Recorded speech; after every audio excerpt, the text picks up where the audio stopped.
நாம் பார்க்க போகிறது ஆனைமங்கலம் செப்பேடுகள். இன்னைக்கு நெதர்லாந்து நாட்டிலிருந்து தமிழர்களுடைய, குறிப்பாக சோழர்களுடைய பாரம்பரியத்தை, கலாச்சாரத்தை, கப்பற்படை, கடல் வாணிகம் இதையெல்லாம் பறைசாற்றக்கூடிய ஒரு மிகச்சிறந்த ஒரு உயரிய ஆவணம் நெதர்லாந்திலிருந்து இன்னைக்கு இந்தியாவுக்கு வந்திருக்குதுங்க. 11ஆம் நூற்றாண்டை சார்ந்த சோழர்களுடைய வாழ்வியல் முறைகள் இது எல்லாவற்றையுமே அந்த ஆனைமங்கலம் செப்பேடுகள்லேருந்து நம்ம தெரிஞ்சுக்கிடலாம். அதாவது 1000 ஆண்டுகளுக்கு முன்பே நம்ம கடல் கடந்து வாணிபம் செய்தோம் அப்படிங்கிறதெல்லாம் நம்முடைய சங்க பாடல்களில் நம்ம பார்த்தாலும் கூட அதற்கான நேரடி ஆதாரங்கள் இருக்கா அப்படின்னா அதற்கு ஒரு மிகச்சிறந்த வலு சேர்த்திருக்கிறது இந்த ஆனைமங்கலம் செப்பேடுகள். ஆனைமங்கலம் அதாவது அது ஒரு கிராமத்தினுடைய பெயர். அதாவது முதலாம் ராஜேந்திர சோழன், அவருக்கு அவருடைய தந்தையாக இருக்கக்கூடிய முதலாம் ராஜராஜ சோழன் வாய்வழியாக சொன்ன பல உத்தரவுகள் அதுல குறிக்கப்பட்டிருக்கு. அவங்க சூடாமணி வர்ம விகார் அப்படின்னு சொல்லக்கூடிய ஒரு புத்த மடாலயத்தை எழுப்புவதற்காக மிகப்பெரிய அளவில் அவங்க பொருள் உதவி செஞ்சிருக்கிறாங்க அப்படிங்கிற அந்த குறிப்பு இந்த செப்பேடுகளில் இடம்பெற்றிருக்கு. சோழர்கள் ஒரு கிராமத்தையே தானமாக கொடுத்துருக்காங்க அப்படின்னா அந்த அளவுக்கு புத்த மதத்துக்கான முக்கியத்துவத்துக்கு அவங்க காரணமாக இருந்திருக்கிறாங்க. அது மட்டும் இல்லைங்க, புத்த மத பள்ளிகள் இருக்கு இல்லையா, அந்த பள்ளிகளுக்கும் அவங்க நிறைய உதவிகள்லாம் செஞ்சுருக்கிறாங்க. சிற்பக்கலையில் அந்த காலத்தில் புத்த மதத்தில் உள்ளவங்க சிறந்து விளங்கி இருக்கிறாங்க. எந்த ஒரு சிலையை செய்தாலும் முதல்ல புத்தருக்கு ஒரு சிலையை செஞ்சுட்டு தான் அப்புறம் அந்த சிலைகளை செய்கிறதெல்லாம் அவங்களுடைய மரபாகவே இருந்திருக்கு. அதனால தான் பார்த்தீங்கன்னா சைவ பிரியர்களாக சிவனை வணங்கக்கூடியவர்களாக இருந்தாலும் கூட சோழர்களுடைய அந்த தஞ்சை பெரிய கோயிலில் கூட பார்த்தீங்கன்னா சில புத்த விகாரங்களை நீங்கள் பார்க்கலாம். அந்த அளவுக்கு ஒரு மத காழ்ப்புணர்ச்சி இல்லாமல் எல்லா மதத்தையும் ஏற்றுக்கொள்ளக்கூடியவர்களாக சோழர்கள் இருந்திருக்கிறார்கள் அப்படிங்கிறது இந்த ஆனைமங்கலம் செப்பேடுகள்லேருந்து நமக்கு தெரியுது. டச்சுக்காரர்களுடைய காலத்தில் இந்த நாகப்பட்டினம் மாவட்டம் இருந்த ஒரு சூழலில் பார்த்தீங்கன்னா இந்த செப்பேடுகள் எல்லாமே அன்றைக்கு அந்த பகுதியில் பணி செய்த இறை பணியாளர்கள் இருப்பாங்க இல்லையா, மறை பணியாளர்கள், அவர்கள் மூலமாக அது நெதர்லாந்து நாட்டுக்கு போச்சு.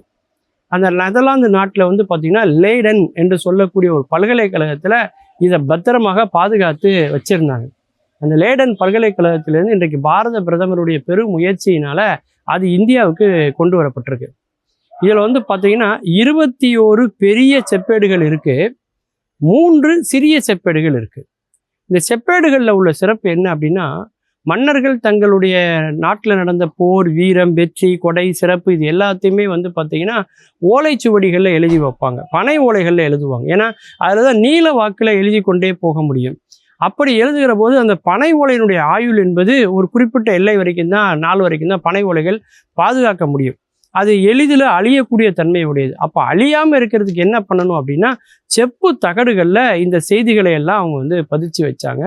அப்படி செப்பு தகடுகளில் ஒரு துவாரத்தை ஏற்படுத்தி அதன் வழியாக ஒரு கம்பி வழியாக அவற்றையெல்லாம் கொறுத்து ஒன்று சேர்த்து கோர்த்து அதில் அரசாங்கத்துடைய முத்திரையும் இடுகிற போது அதனுடைய நம்பகத்தன்மை இன்னும் அதிகமாவதை நம்ம பார்க்க முடியுது. அப்படித்தான் இந்த ஆனைமங்கலம் செப்பேடுகளும் பார்த்தீங்கன்னா அந்த 21 பெரிய தகடுகள், 3 சிறிய தகடுகள் எல்லாம் ஒரு துளையிடப்பட்ட ஒரு வளையத்தில் இணைக்கப்பட்டு அது முத்திரையோடு இருப்பது என்பது சோழர்களுடைய அந்த கலாச்சாரத்தை, அவர்களுடைய கடற்படை செய்திகள், இப்படி பலவற்றையும் நாம் தெரிந்து கொள்வதற்கான ஒரு வாய்ப்பாக அது இருக்கு. அப்படி செப்பு தகடுகளில் பதிக்கும் போது என்ன ஆகும்னா அதனுடைய ஆயுள் இன்னும் கூடும். 1000 ஆண்டுகள் ஆனாலும் நாம் அதை தெரிந்து கொள்ள முடியும்.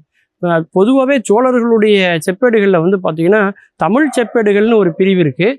அதே நேரத்தில் தமிழ் மற்றும் சமஸ்கிருதம் கலந்த செப்பேடுகளும் இருக்குது. அந்த மாதிரி இன்றைக்கு நமக்கு கிடைத்திருக்கக்கூடிய இந்த செப்பேட்டில் பார்த்தீங்கன்னா நம்முடைய தமிழ் மொழியில் உள்ள எழுத்துக்கள் அதை பார்க்கும் பொழுது தமிழ் எவ்வளவு ஒரு பழமையான ஒரு மொழி அப்படிங்கிறதுக்கு இன்னும் வலு சேர்க்கிற மாதிரியான ஒரு ஆதாரத்தை தான் இந்த ஆனைமங்கலம் செப்பேடுகள் நமக்கு உணர்த்துது.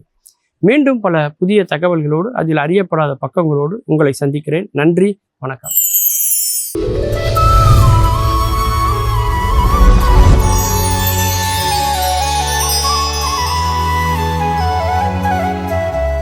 ஓசினா சில பேருக்கு உயிரை கூட விடுறதுக்கு தயாராக இருப்பாங்க.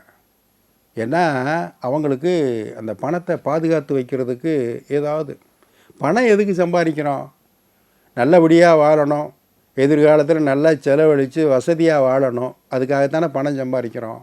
சில பேர் அதை பிடிச்சி சேகரித்து வச்சு கடைசியில் யாருக்கும் பயன்படாமல் போயிடுது. இது எதுக்கு? சில பேர் அப்படி தான் இருக்காங்க. கேட்டால் வயசான காலத்தில் நல்லா சாப்பிடணும், நல்லா 4 இடத்துக்கு போகணும், 4 ஊர் தேசங்களை பார்க்கணும், அதுக்காக சேகரித்து வைக்கிறோம், சேமித்து வைக்கிறோம்னு சொல்கிறாங்க. வயசான காலத்தில் நடக்கவே முடியாமல் போயிடுச்சுன்னா எப்படி போகிறது? சாப்பிடவே கூடாதுன்னு டாக்டர் சொல்லிட்டான்னா என்ன பண்ணுறது? இருக்கிற காலத்திலே நல்லா அனுபவிக்கணுங்கிறத முக்கியமான செய்தி. அதாவது ஒரு ஊர், அந்த ஊரில் பொருட்காட்சி, ஊருக்கு பொருட்காட்சி போடுவாங்கல்ல, இந்த லீவு சமயத்தில் போடுவாங்க. ஊர் மக்கள்லாம் வந்து பார்க்கலாம். உள்ள விளையாட்டுக்கள்லாம் இருக்கும், கேளிக்கை விளையாட்டுக்கள் இருக்கும். அதில் ஏறி அவங்க சந்தோஷமாக இருக்கலாம், விளையாடலாம், எல்லாம் பண்ணலாம். ஒரு வயசான தம்பதி, அவர் பெரிய பணக்காரர், வசதியானவர், ஆனால் 10 பைசா செலவழிக்க மாட்டார். அந்த பொருட்காட்சி அந்த ஊரில் வந்து 4 வருஷம் ஆகுது. 4 வருஷமாக தொடர்ந்து 2 பேரும் போகிறாங்க. போனால் ஒவ்வொன்றையும் பார்க்க அந்த அம்மாவுக்கு ரொம்ப ஆசையாக இருக்கும். இதில் ஏறி விளையாடணும், அதில் ஏறி விளையாடணும்னு ரொம்ப சந்தோஷமாக இருக்கும். ஆனால் வேணாம்ன்றுவார். அப்புறம் ஒரு விளையாட்டு ஒன்று இருக்குது, ஹெலிகாப்டர். உண்மையாகவே ஹெலிகாப்டரு, அதில் 200 ரூபா ஏறுறதுக்கு. அதில் ஏறி அந்த ஊரையே ஒரு சுற்றிட்டு கொண்டு வந்து இறக்கி விட்ருவாங்க. அதில் ஏறுறதுக்கு வாங்க அப்படின்னு அந்த ஹெலிகாப்டருக்காரன் கூப்பிட்றான். இவருக்கும் ஒரு வகையில் ஆசை இருக்குது, அந்த அம்மாவுக்கும் ரொம்ப ஆசை. ஏங்க எந்த விளையாட்டும் வேணாங்க, இதுலையாவது ஏறி விளையாடுவாங்க அப்படின்னு அந்த அம்மா கூப்பிடுது. அந்த ஹெலிகாப்டரு கேம் இருக்க, அதை நடத்துகிறவனு நிற்கிறான். சார் வாங்க சார், அம்மா கூப்பிட்றாங்கல்ல, ஏறுங்க, 200 ரூபா தான். 200 தாயா, 2 பேருக்கு 400ல் எங்கே போகிறது அப்படின்னு அவர் சொல்கிறார். 4 வருஷமாக இப்படி அந்த இடத்துக்கு வர தாவா பண்ண, அப்படியே கடந்து போக, இப்படி இருக்கணும்னா 4ஆவது வருஷத்தில் அவன் பார்த்துட்டான். சார் கடந்த 3 வருஷமாக நான் பார்த்துக்கிட்டு இருக்கேன், அம்மா அதில் ஏறுவோம்னு சொல்கிறாங்க, நீங்கள் தான் மாட்டேன்னு சொல்கிறீங்க. உங்களுக்காக ஒரு ஸ்பெஷல் ஆஃபர் கொடுக்குறேன் சார், இந்த விளையாட்டில் நீங்கள் வந்து ஏறுங்க, கலந்துங்க, 1 பைசா கொடுக்காதீங்க. ஹெலிகாப்டரில் உங்கள் 2 பேர்த்தையும் ஏற்றி உட்கார வச்சு நான் வண்டியை ஓட்டுவேன். ஹெலிகாப்டரை இந்த ஊரெல்லாம் சுற்றி வருவேன் மேலே பறந்து. நான் எப்படி ஓட்டினாலும் நீங்கள் சத்தம் போடக்கூடாது, பயப்படக்கூடாது, அரட்டி ஆகிறக்கூடாது, ஓன்னு கத்தக்கூடாது, சின்ன சத்தம், ஒரு மூச்சு கூட விடக்கூடாது. அப்படி வந்தீங்கன்னு வச்சுங்க, வண்டி கிளம்பி ஊரை சுற்றி திருப்பி கொண்டு வந்து இறக்கி வர்ற வரைக்கும் ஒரு சத்தம் போடாமல் வந்தீங்கன்னா உங்களுக்கு 400 ரூபா கம்ப்ளீட்லி ஃப்ரீ சார் அப்படின்னா. டீல் நல்லா இருக்கு, வா நான் வந்துடுவேன், சத்தம் இல்லாமல் வருவேன் வான்னு சொல்லி மனைவியை ஏற்றிட்டார். ஏற்றி அப்படியே ஹெலிகாப்டர் கிளம்பி அந்த ஊரை சுத்த ஆரம்பிக்குது.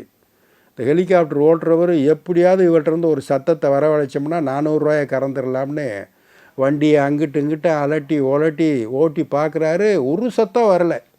ஹெலிகாப்டருக்காரர் திரும்பி பார்க்கல, அப்படியே வர்றார். வந்து திருப்பி பொருட்காட்சிகளை கொண்டு வந்து ஹெலிகாப்டர் நிப்பாட்டிட்டு, சார் பரவாயில்லையே, ஒரு சத்தம் கூட போடலையே, ஒரு மூச்சு கூட விடாமல் வந்தீங்களே அப்படின்னு. எப்படி சார் அப்படின்னு கேட்டார் ஹெலிகாப்டருக்காரர். அப்போ அவர் சொன்னார், ஒரு இடத்துல நான் சத்தம் போடணும்னு நினச்சேன், ஆனால் 400 ரூபா போயிருமேன்னு நான் பேசாமல் வந்துட்டேன் அப்படின்னார். எந்த இடம் சார்? ஒன்றும் இல்லை, இந்த உச்சத்தில் போய்கிட்டு இருக்கும்போது என் மனைவி நழுவி கீழே விழுந்துட்டாங்க, அப்போ சத்தம் போட்டு தான் 400 ரூபா போயிருமேன்னு நான் சத்தம் போடாமல் வந்துட்டேன், நான் வரட்டுமா, நான் போய் தேடி அவங்கள தூக்கிக்கிறேன் அப்படின்ட்டு கிளம்பி போயிட்டார். பாருங்கள், ஊசினா உயிரை விடுறதுக்கும் தயாராக இருக்காங்க. அடுத்த ஒரு நிகழ்வில் சந்திப்போம். இந்த நாள் இனிய நாளாக அமைய நல்வாழ்த்துக்கள். வணக்கம்.